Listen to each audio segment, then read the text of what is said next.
I'm glad that we're discussing the potential of nuclear energy. With our climate in crisis, we have to get over our addiction of fossil fuels, and diversifying our energy mix is essential for our national security and bringing down the cost of energy for Americans. I believe nuclear is part of that solution. According to one study, replacing fossil fuels with nuclear power has prevented almost 2 million deaths worldwide from air pollution, as well as 64 gigatons of carbon dioxide emissions. We're lucky that nuclear power has a strong safety record in the United States. However, though, this does not mean that it's inherently safe. It means that the rules and regulations that prevent a nuclear accident have helped us keep us safe for more than 45 years. The Nuclear Regulatory Commission, or the NRC, is the independent agency responsible for protecting public health and safety by regulating nuclear reactors, and the safety requirements it sets are considered the global gold standard for a reason. Before the United States became the world leader in nuclear safety regulation, loosely supervised government contractors exposed workers and the public to vast quantities of poorly stored radioactive waste at facilities across the country. Our government failed at protecting our people and exposed many communities to harm. Take, for example, the families who lived and worked around the Hanford nuclear production facility in Washington state.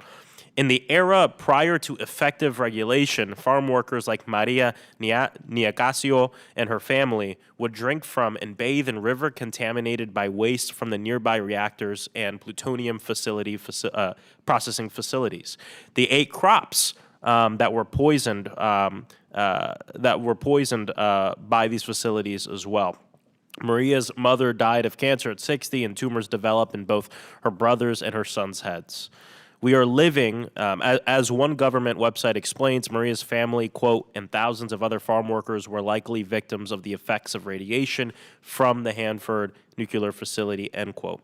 We're still living with the legacy of government mismanagement and corporate issues as it relates to nuclear. But look also internationally as well. Look at the 2011 Fukushima reactor disaster in Japan. The incident forced more than 150,000 people to evacuate their homes, and the ongoing decontamination efforts are projected to continue for decades. Actually, in my first term as a new member of Congress, I had the opportunity to travel to Fukushima and spent the day there with a radiation suit on and a Geiger counter. But I learned about the lessons that Japan has learned from that disaster and how they're forging forward, especially as it relates to SMRs. I'm not here to fearmonger. I'm not an anti-nuclear person, but the lessons from history are clear. The nuclear industry must be well regulated. Only then can nuclear energy play a role in powering our economy, fighting the climate crisis, and reducing deaths from fossil fuel pollution. Predictably, the Trump administration is putting these possibilities in jeopardy by crippling the NRC and directing the agency to literally rubber stamp, quote, rubber stamp nuclear projects to get them done as soon as possible. We should be asking whether or not the country or even the nuclear power industry really benefits from a lot of the administration's wholesale attack on the people and rules that make America's independent, nonpartisan nuclear safety regulators the envy of the world. The Trump administration should ask itself whether it wants to be responsible for big disasters that could happen. When we talk about Fukushima, what happened in Hanford, when we can instead expand our nuclear power capacity without exposing Americans to more danger.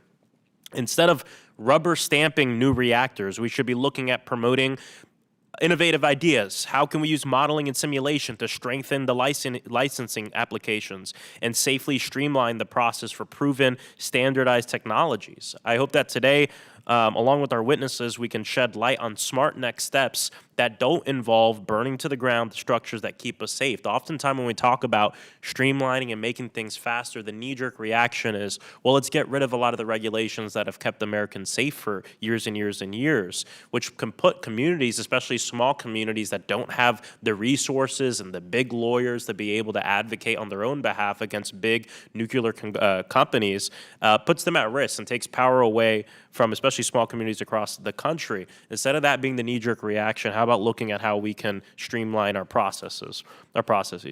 I would suggest that our next hearing on this topic also include a witness from the Department of Energy's Nuclear Energy Advanced Modeling and Simulation Program and the Oak Ridge Advanced Modeling and Oak Ridge National Lab to talk about their work in bringing technology to bear on how to safely accelerate the process of deploying advanced nuclear energy technologies. Also, maybe no one from the Trump administration is here to defend its policies because they know that a lot of the things they've done to cripple the NRC are indefensible. And in the words of a former commissioner chairman, Trump's actions are, quote, a guillotine to the nation's nuclear safety system, end quote. And I think this is really important. It could actually do nuclear a huge disservice in deregulating up the wazoo just to rubber stamp stuff and move it forward. Something happens, it can put us back decades and decades and decades, especially when we talk about public opinion, which can already be fraught on subjects like this. When I agree, we do need to move faster, but we have to move faster in a very careful way. And so we should be looking at how we can keep our nuclear project approval process strong, but we also have to put the working people of this country above greed and folks who are threatening to poison our nuclear power industry for decades to come by taking too many steps back. And so I hope we can have that holistic view of this issue in this hearing, but also as we move forward. And thank you, Mr. Chairman. I yield back.